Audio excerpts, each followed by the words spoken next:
having spent quite a lot of time on the other side of the microphone over the years, it's really rather nice to sit here and talk to other people. And today I'm talking to someone who, how can I put this? I think is synonymous with corporate high street estate agency, has been in the past. Ran the biggest, but no one really knows much about him. I have spent actually the thick end of 2 years just slightly getting under the skin of this man a little bit, and it's been great fun because he's someone who existed in a completely different orbit from the orbit I inhabited as an estate agent. But he's been an estate agent for as long as I have, and without further ado, his name is Bob Scarff. So, good morning. Good morning. Thanks for coming along. And the objective really of the next 20 minutes or so is just purely to try and learn a little bit more about you, because would it be fair to say that you were Countrywide or one of their affiliates, man and boy? I was. I started straight from school when I was 18. How embarrassing. That's my phone, which I'm now turning off. But we'll carry on. That's so unprofessional, Ed. And there's me thinking that you'd got all this kind of stuff sorted out. So, yes, I was. I was literally straight from school. Having decided that I wasn't going to be the Formula One car driver or car designer that I thought I might be, I decided to be an estate agent instead. And, I was there all the way through. When I started, it was a small independently owned business around Milton Keynes, which is where, funnily enough, I now live in the town where I started as a sales negotiator in 1978. There's a bizarre twist of circumstance for you. Anyway, that was a small independent company that was gobbled up by Bairstow Eves PLC in 1984, and then through a succession of different things, Hambro Countrywide and what have you, until I was booted out in May of 2015. Not that far from where we're sitting now. Well, indeed. Actually, just there's a plaque on the wall, I think you'll find. Bob Scarff was sacked here. Or more likely to be a scrawl somewhere saying Bob was here, probably. That's in the toilets. So you subscribed to you fitted the model, really, of someone who wanted to do something else, and when you couldn't do what you wanted to, estate agency looked like a good way out. Yeah, I mean, in all of the years, I've only ever interviewed one person who said that they wanted to be an estate agent when they were still at school. I didn't offer him a job because I thought he was slightly weird. He was a regional manager for another big corporate, and he'd come to us for a job, and it was just something slightly odd about him. Everybody else I've ever met in the industry just fell into it, then fell in love with it, fell in love either with the money or the way in which you could help people, or both, and stuck at it for years and years and years. Well, I think it's been a great business, and I think it would be fair to say that for both of us, we've been very lucky in the period in which we've worked in agency. I mean, certainly when I started a year after you in 79, but in those days, the corporates had what's the right word? I'm not quite sure, because I was based in London, what I thought of the corporates. I think they were considered to be like sort of a multi-headed hydra. They were just sort of trying to take over the world. And of course, that I suppose went on into when was it? The late 80s, when there was that period when a lot of big corporate businesses bought estate agencies up and then sold them back to the owners who'd sold them for sort of 10p in the pound. How would you place, in the order of expertise, where do you think the corporates fit in? Gosh, that's a good one. Well, let's just go back a stage. It's fair to say, talking from the London perspective, no truly national corporate has ever had a presence in London under its own brand. So yes, okay, Countrywide owned John D. Wood and have done for 20-odd years, and more latterly Hamptons. And I know that Spicer Hart have got Felicity J. Lord, and I know that Connells have got Barnard Marcus, and I know that LSL have got Marsh and Parsons. That's the fellas. Yeah. But corporate agency has never really existed in London. And the other thing I'd say, going back to the 80s, let's remember that the ones that we've ended up with, principally the four big ones, if we include Spicer Hart in the big four, are people who were not necessarily front runners in that mad panic of the late 1980s. If you remember, this was all to do with the Financial Services Act that came in. It was mostly the insurance companies, wasn't it? That were trying to buy they out. suddenly saw their lenders and insurance companies suddenly saw their distribution channels being potentially taken away because they'd have to tie for the sale of insurance products, and there was this mad rush by insurance companies and banks and building societies to get into a estate agency, paying ridiculous prices. You remember there was the going rate was £500,000 a branch, so not surprisingly there were many businesses, some of whom we ended up picking up years later for a knockdown price, where the owners had quite literally just opened branches for the sake of being able to show an address. There was no business being transacted there. There was people working there, and they'd only been open for a relatively short period of time, but they were able to get a £500,000 multiple for everyone that they had. So you would do, wouldn't you? So to be fair, I think all four of the big boys that have left have got something that the others didn't. They got something right. That none of the others have. So Abbey National Building Society, Nationwide Building Society, Legal in General, although I know they're still around, General Accident. You almost have to sort of remind yourself who it was that was involved in them all.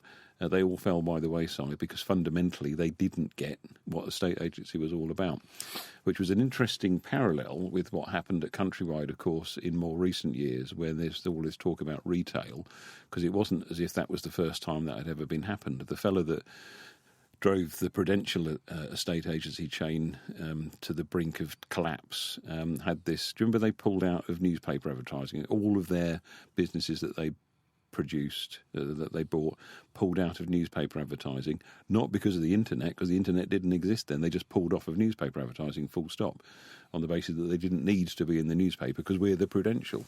Well, of course, that all went spectacularly wrong because they didn't get that a state agency isn't retail.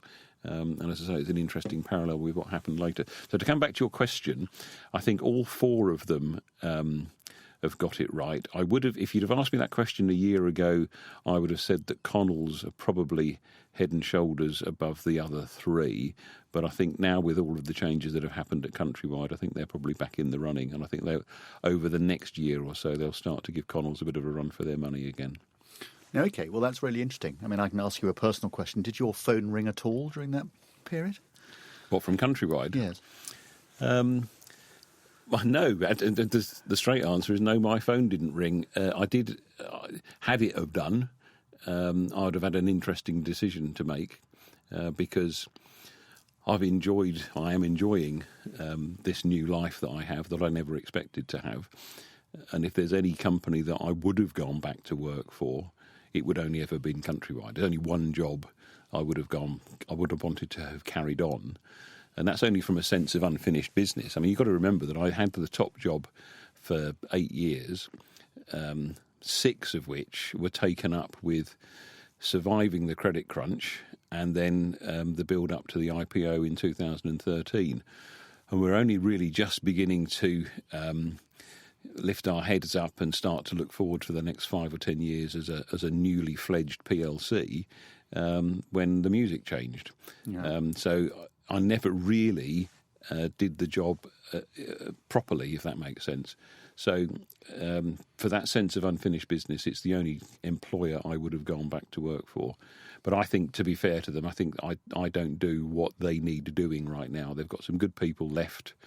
Amidst all of this stuff about all these people, their heads rolling and all the rest of it, there's still a hardcore of flipping good estate agents working. Well, I think that's the point, positions. Isn't it? They had so many good people in there that even though they had a smashing together of lots of brands and therefore had perhaps a surfeit of too many good heads, so they had to get rid of some, I still think there's plenty of goodwill towards the business and great brands that they own.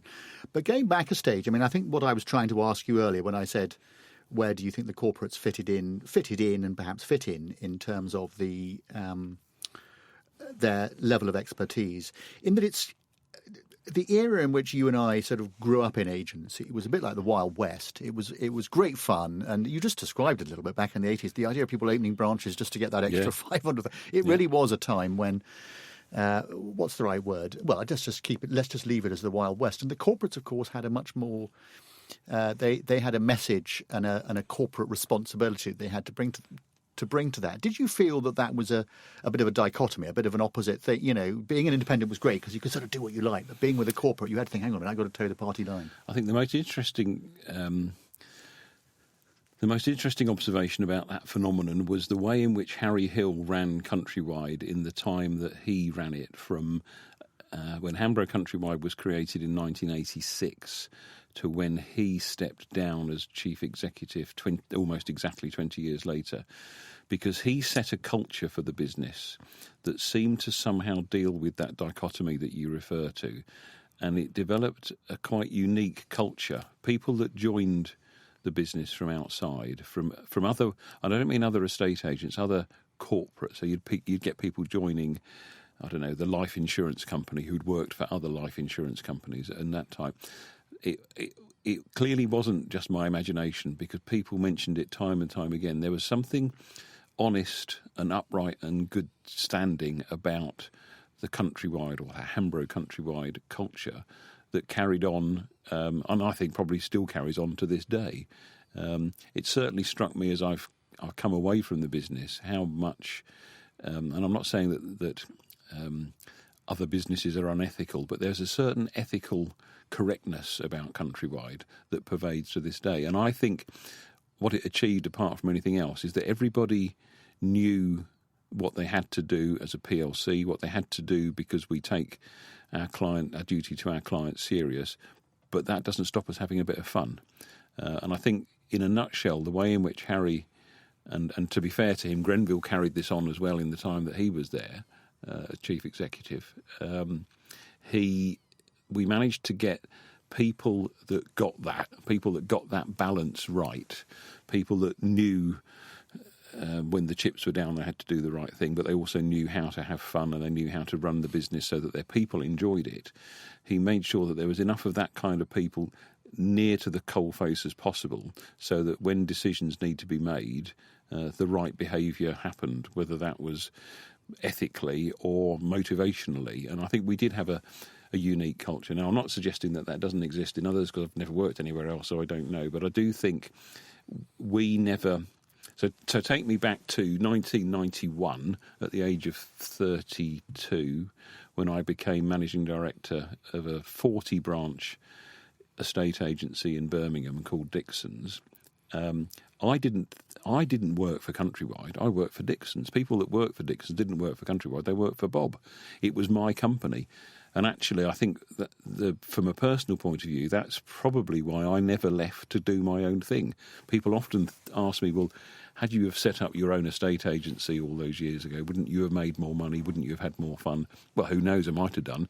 But actually, on all of the occasions when I might have done it, I was having quite a lot of fun anyway. I mean, why would I want to run a small 2 or 3 branch business in Solihull, and I'm running the biggest estate agent in the whole of Midlands? I think it's an incredibly good point, and I think a lot of people miss that when they're talking about the corporates, which is that they, because of their economies of scale, and provided they have the right culture, the people who are really good and motivational can exist within that environment without compromising what they do best. And I think that so often happens with small businesses, in that you will get someone who's really motivational and perhaps a very good negotiator. And our business is full of people who are great negotiators and then go on to make terrible sales managers, because they're very, very different disciplines.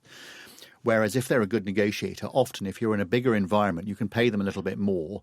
They can spread what they know out across other offices. We used to do that at Douglas and Gordon when I was there, and we had a similar issue. And a lot of people have said exactly the same thing to me. They've said, why didn't you go and set up on your own and do your own thing? And actually, I couldn't have had the fun the support that I had in that sort of outfit. And obviously, Countrywide was that times 50, you know. Yeah. So one of the other things that amazes me, though, about Countrywide is that if you talk to anybody outside the estate agency industry, they've never heard of Countrywide. Yeah.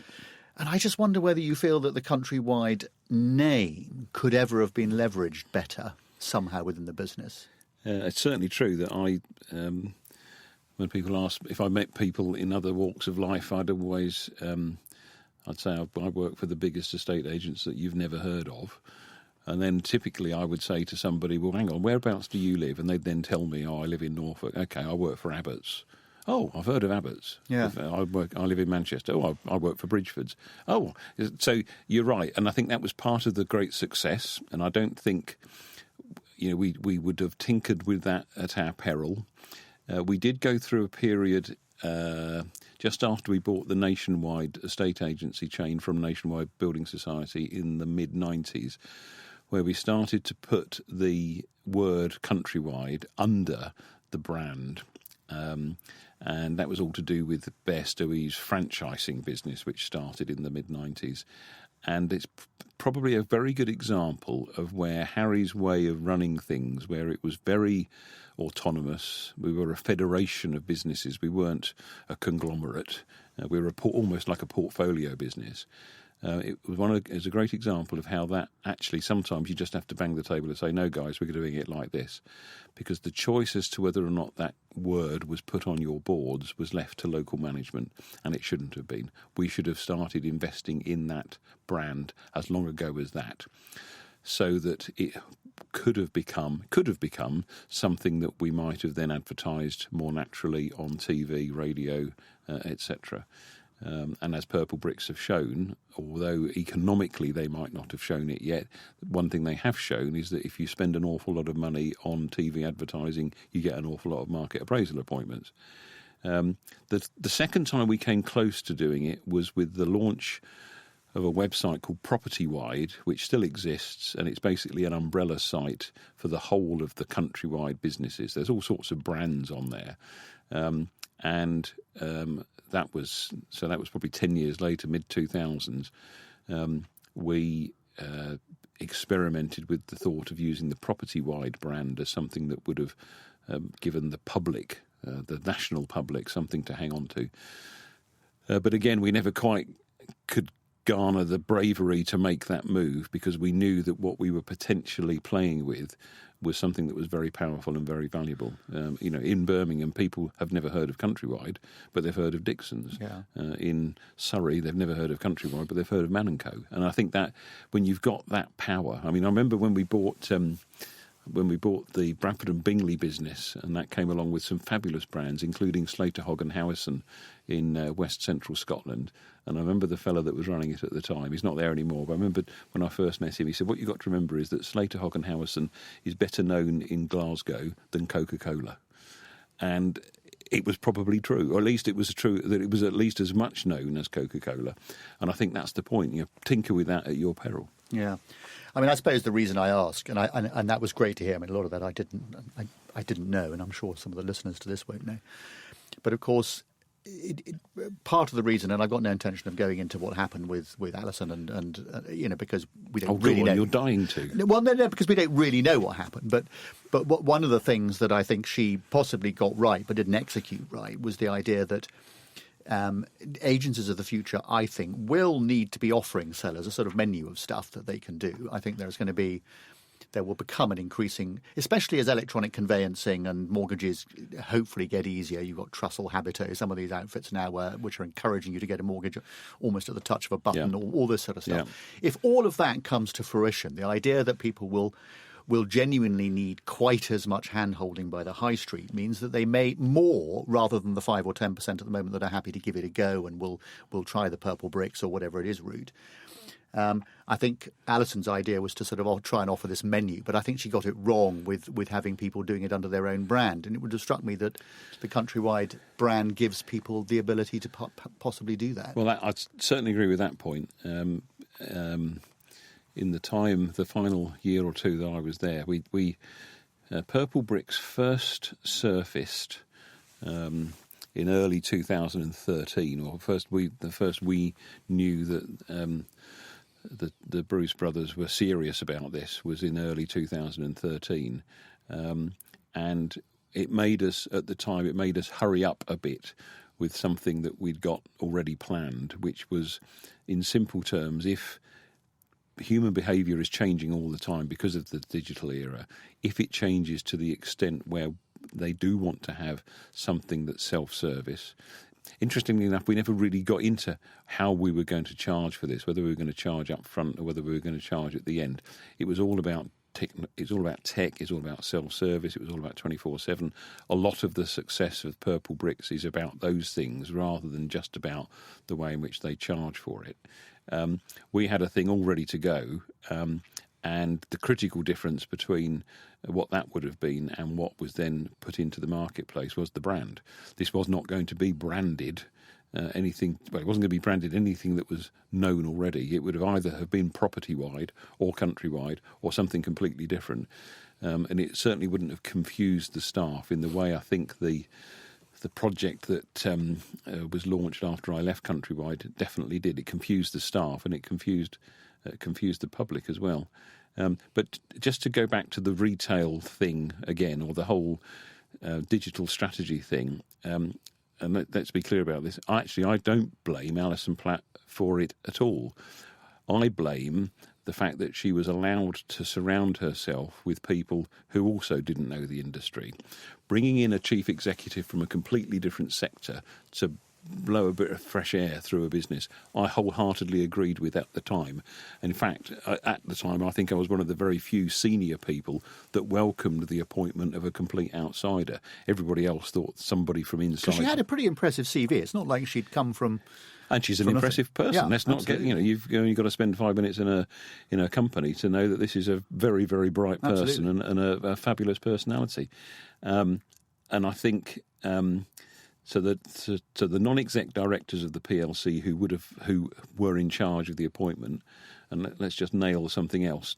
Grenville Turner was said to have been the person that appointed her. He wasn't. He wasn't involved in the process at all. He wasn't allowed to be as the outgoing CEO. The non-exec directors appointed her, and I thought that was great. But I think where they went wrong is that they allowed her to then surround herself in turn with people who also didn't know the industry. And with the exception of Paul Creffield, who's still there to this day, there was a long period where nobody sitting around that executive board table had actually ever worked in a branch. Yeah. Well, that makes a lot of sense. And I often liken it to, she made no more of a mess of it than I would have made if I had have gone to Bupa. And I would also then have surrounded myself with estate agents trying to run Bupa. Yeah, well, that's a very good analogy. I mean, so... Again, interesting, and what we both do sort of went in parallel, really, in terms of agency, and we both actually ended up getting out at roughly the same sort of time. And my path, which we've spoken about, and you've been very helpful with talking about with Vuber and doing the viewings and all that sort of thing. Obviously, your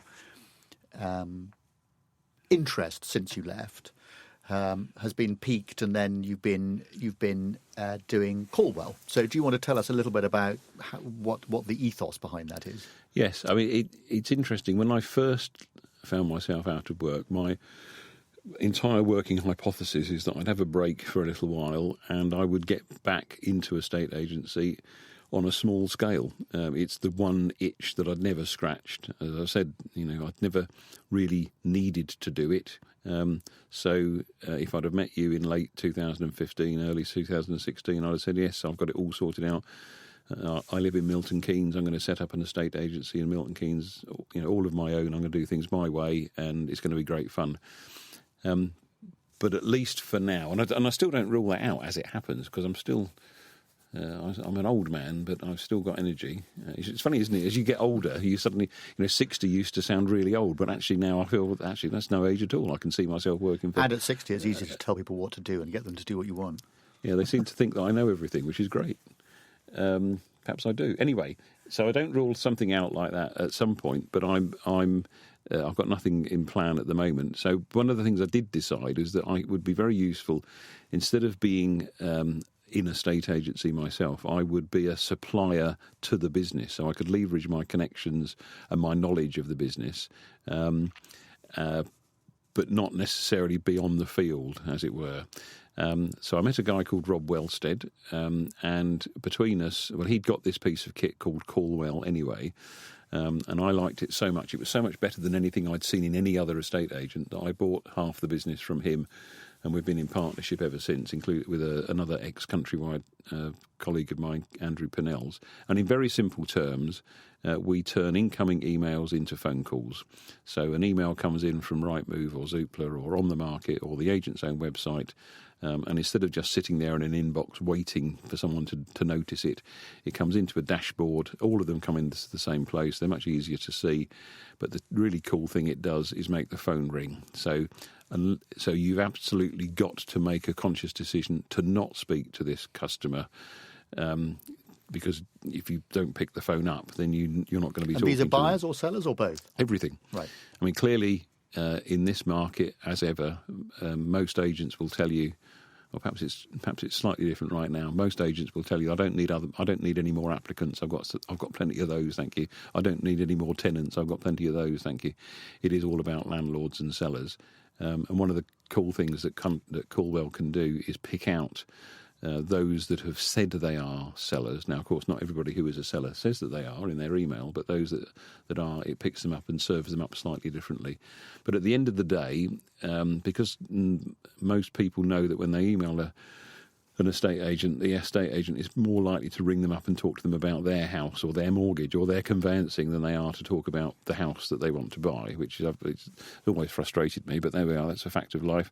In that world, you just got to talk to everybody. It's like in the old days when the phone rang, and the only way in which people contacted us was by phone, and I'm sure it was the case where you were in business, Ed, that yes, people did walk in, but that's very, very much overplayed. I mean, people did walk in, much more than they do nowadays, but most of it was on the telephone. Now, you didn't not answer the phone because it's 6:30 and people that of quality don't ring at 6:30. You just answered the flipping phone, and then you talk to the customer, and then within 5 or 10 minutes you've decided what priority of action you're going to give to this person. And it's the same principle. You can't make a decision based on an email, whether this is someone that you want to deal with urgently or less urgently. So pick up the phone, talk to them, and then you can make up a decision. Well, I think it does make...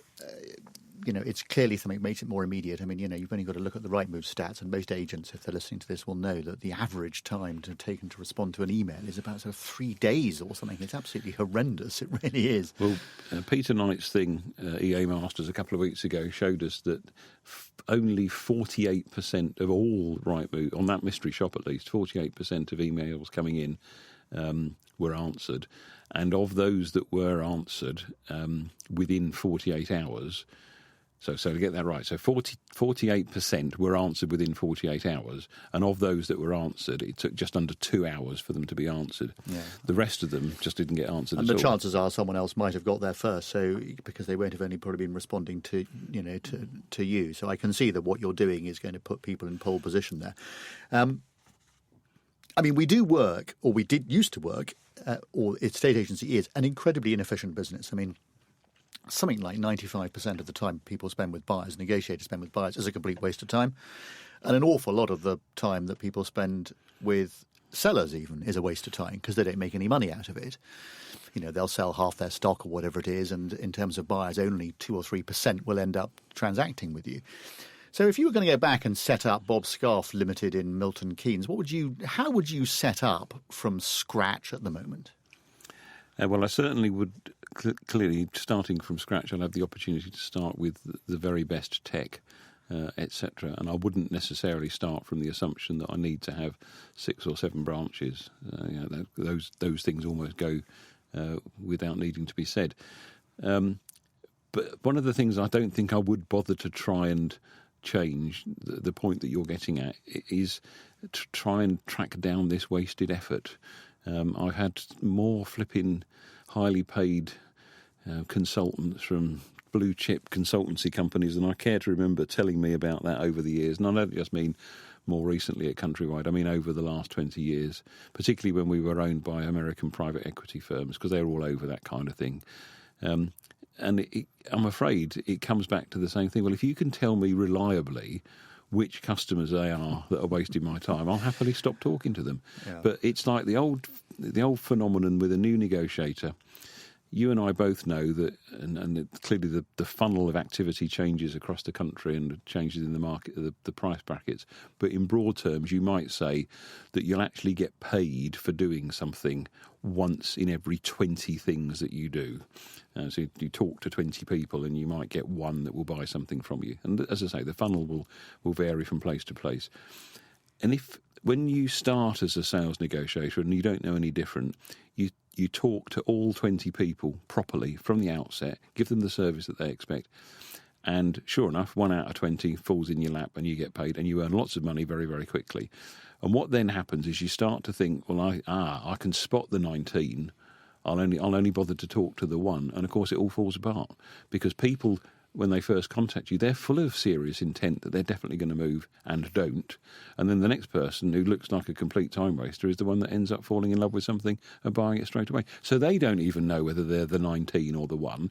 So just keep doing the basic job right. Answer the phone, talk to people properly, ring out your new instructions, ring out your price reductions, ring out your back-ons, get lots of viewings.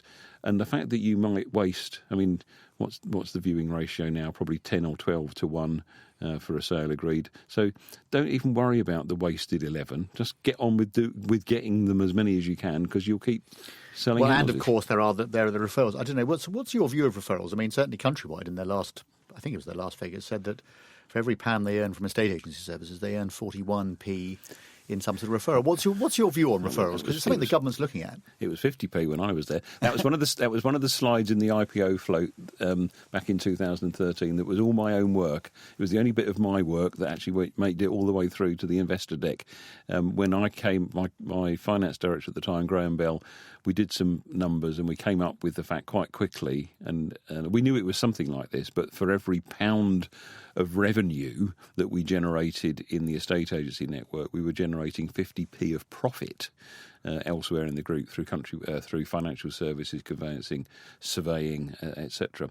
And in a nutshell, that's what we were all about. That's what I was all about. So if there's any hallmark of being a corporate, it's that ability to not just sell houses in big volumes, but to also leverage that into other things. And I mean, you can look at it two ways, can't you? You can either look at that as the big evil corporate, squeezing everything out of it, or as I choose to look at it, it's me delivering good customer service to as many people as I possibly can. Well, yes, because it's highly unlikely that an agent sitting in, it doesn't matter what office it is, can recommend someone who's rubbish because it just doesn't do them any good. So, and interesting enough, because at least in those days, I had quite a degree of influence, indeed a lot of influence over the financial services business, because the branch-based mortgage consultants were part of my remit, and that was a tiny but critical difference between the way we did things and the way that some of our competitors did it, and also a very big degree of influence over the conveyancing business. And bear in mind, of course, that in 1997, I was part of the management team that set up the conveyancing business in the first place. Yeah. So the fact that we were their biggest customer by a long stretch, I mean, we were Countrywide Conveyancing Services only customer, and we were Countrywide Mortgage Services 95% we were their biggest customer. And so that gave me, I could demand, your point about better service, I could demand better service. And I think the customer, yes, we won because we were making 50p profit for every pound of revenue, etc. But the customer won because they got much better service than they otherwise would have got. So you, in terms of what the government, because the government could really get quite nasty about this referrals business. They're talking about saying it'll be illegal for estate agents to recommend anything. And I'm sure the industry will find some way around that with sister companies, or however it works, there'll be some way around it. But I've always felt that it's an estate agent is the right person to recommend the services, so long as the services are the right, as long as they're run properly. And I could never understand the government or anybody thinking that you'd recommend someone who was rubbish. Just because someone gives you 200 quid, if they, pardon my French, but bugger up all your deals, you're not going to use them. No. You're just going to complain, so it won't work. So I think so long as there's plenty of clarity around the referrals, and you just said, look, we use these people, we're going to refer their services. And actually, these days, it's part very much of the the purple bricks methodology is to try and make money out of every part of the process. Some of these new software companies like OneDome give the agent and the communication platform every opportunity at every stage to recommend somebody that's been vetted. The agent can put their own recommendations in.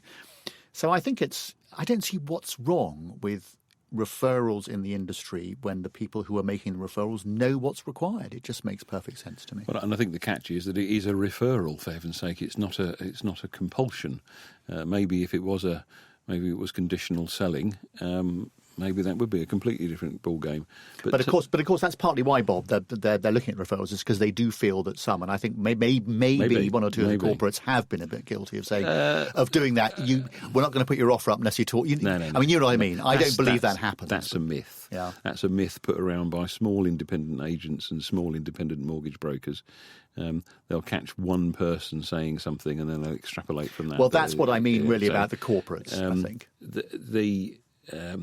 The critical difference, let's talk about financial services for a minute. The reason why Countrywide achieved what they achieved was that for every 10 mortgages that we exchange contracts on well, I don't know about now, but up to and including 2015 when I was last there, for every 10 mortgages that we exchanged on, 2 of them would have been remortgages rather than transactional. 4 of them would have been transactional mortgages on our own house sale, and 4 of them would have been a transactional mortgage on another agent's house sale. So actually our penetration into our own house sales was probably only a little bit better than everybody else's into their house sales.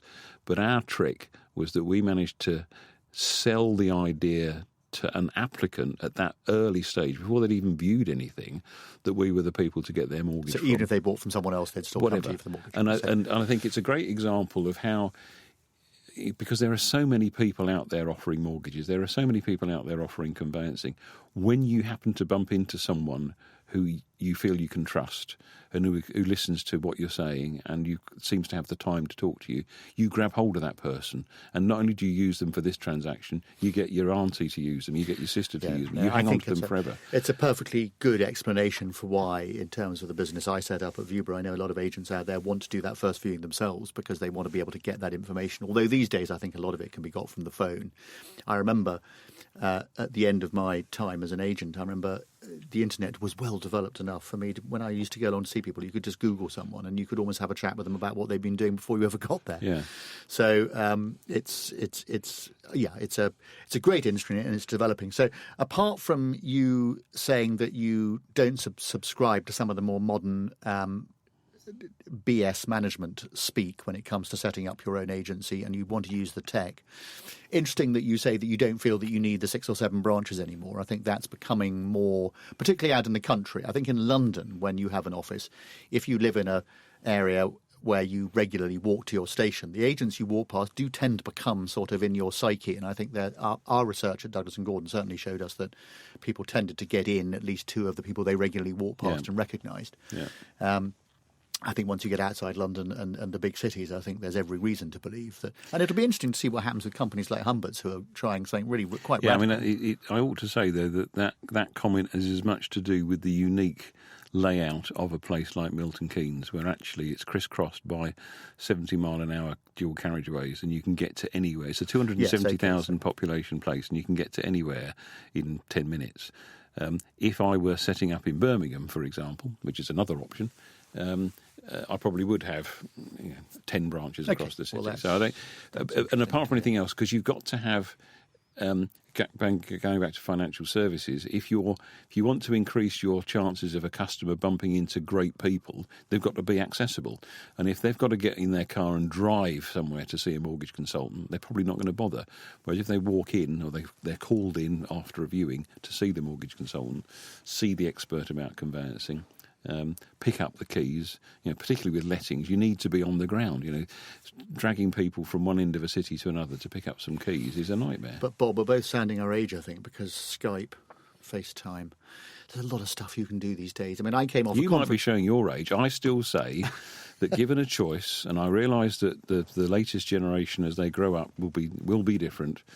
But right now, with something as important as a mortgage, given a choice between sitting in front of somebody and being able to work out whether or not you trust them, is more important than anything. So if human behaviour evolves to the point where people are able to work out whether they trust somebody, really trust somebody, by Skype, I accept that will be the future. Okay, well, but right now, it's still the case that people feel they need to meet someone. But I think you just said it there, really. The new generation coming through will expect something different. And I think that's where perhaps some of our colleagues who are still in the industry some of them might be being a little bit slow in that because life's been so good for so long, it's very difficult sometimes to think about changing. You think, well, this is great, and there's a lot of head burying in the sand, and we know that 80% of the agents out there are pretty low-tech, small businesses with business owners who are probably our sort of age thinking, how the hell do I sell my business? If they got a rental book, they might get a bit of money for it. A corporate probably isn't going to buy their business, or someone bigger. They haven't got a son or a daughter who's going to take the business on. So they're literally probably looking at the end of their business. So it's very, very difficult, I think, for a lot of people to know which way to turn. Would you have any advice for those sort of people? Don't hold your breath waiting for somebody coming along to take the business off your hands is certainly one piece of advice. It's one of the interesting things, and I have to say before I say this, that there are very, very many notable exceptions to what I'm just about to say.